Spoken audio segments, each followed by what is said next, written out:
for Saturday, 10:30 Saturday. Got four at the front here. Mikel, Let's go first.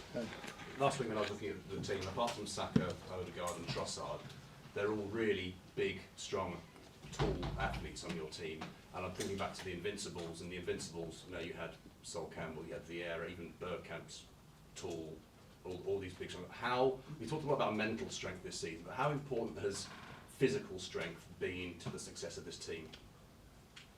Yeah, well, obviously in relation to the players that we pick, we have very different qualities in terms of speed, physicality, leadership, quality, relationship that we can build. It's true that the team that we have played in the last few weeks, it is more physical in the aspect of the size. But for me, physicality is not only about that, it's many more other aspects, but it's good that we can change, alter as well the shape of our team. But when you first came into the club, was that something you said to Edu in the club, that we maybe need to be bigger and more imposing in order to earn the right to play our football? Well, I think a winning team that wants to be sustainable needs to have certain ingredients, and that's one, in my opinion.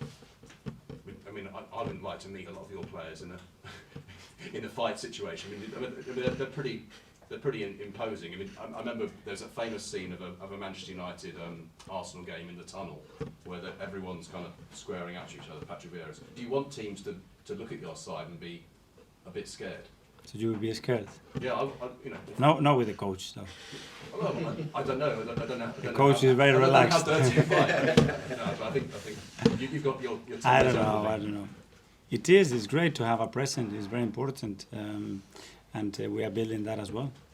Okay, Harry. It is 6 years this weekend since Arsene Wenger had his final game. And I know you were talking about how much has changed and how quickly, and things are happening very quickly. I was listening to the Manchester United players, or ex-Manchester United players, admitting them talk. You know, whether it's Gary Neville being pundits, them talking makes it quite difficult on the current team at times, because obviously they had great success.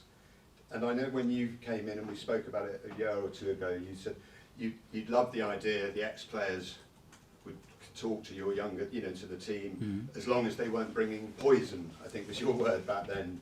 And is that something that's definitely changed? There's great support, isn't there, from outside for your team? Yes, and it's very important because obviously they are a huge part of the history of this football club, and the great history of this football club.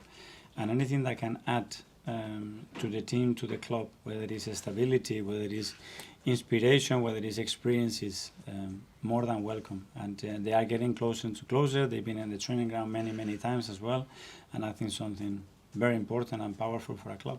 And would you say that, although you have won at Old Trafford, you know, it was in the COVID season, I think there weren't any fans there that day, is that something still you feel like you could still need to conquer, win in front of their fans? I mean, something you're going to have to do on Sunday, isn't it? If you want to win the Premier League and big trophies, you have to go to these rounds and impose yourself and beat them. And that's the journey that we are in, and that's for sure we're going to try to do on Sunday. Thank you. Thank you. Mikel, just going back to that game that Harry just mentioned when you beat United at Old Trafford, Aubameyang scored the winner that day. United have conceded a lot of goals this season. Does it fill you with confidence that you've got so many goals in your team, and will you encourage your team to go for the throat and, you know, try and score as many as possible? Not different to the way we prepare every game, and every opponent is different. It's got his strengths and weaknesses, and we'll try to play around that. And just on Erik ten Hag, you had a lot of time at the start of your Arsenal tenure. You were given the backing from the board, and that's now paid dividends. Do you think he warrants the same level of time at United? There's been a lot of sort of speculation over his future. I can only talk about what I think about him as a coach. I think he's an excellent coach. I admire his teams, both Ajax and United. I know what he's trying to do. I know how he does it. I know how difficult it is to prepare against him. So I have huge respect for him, and hopefully, yes, he gets the time, because we are colleagues, and we know how difficult it is in this league and what the margins are, and hopefully that's the case, because I think he's an excellent coach. Okay, finally we go to Sam. Mikel, was there a moment this season or a game or even a day in training when you thought, okay, now this team is really ready to do this, to win this league? I started to have that feeling last season when we started to be very, very consistent, very ambitious, and I could see that the standards weren't dropping day by day. And then obviously the moment that you start to add other pieces to the puzzle and players start to have more experience and start to keep improving, you've built some momentum, and around the club as well there is that sense that yeah, we can do it and we are good enough to do it. I think it's been a journey, I think, not a day.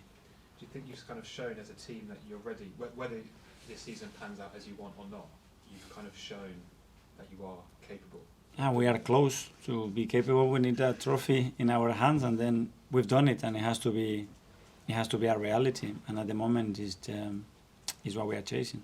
And just back to the visualization element of it, how you see yourself in your brain and your gut. How does that actually? Is that when you're sort of sitting there in the car M25 waiting to? It happened this morning. Yeah, for example, it happened this morning. Yeah. Because I'm excited, I come to work and I see how much these boys wanted it, and hopefully we can deliver it. It's been 9.5 months, and you have this objective, this target. You are chasing it every day. You are constantly trying to do things to get closer and closer to it, and you're just hoping that it's going to happen. Okay, everyone. Yeah. Thanks very much. Thank everyone. you. To be clear, I don't want to fight you or any of your players. I think it wouldn't be a fair fight. Right, I've got to the reading.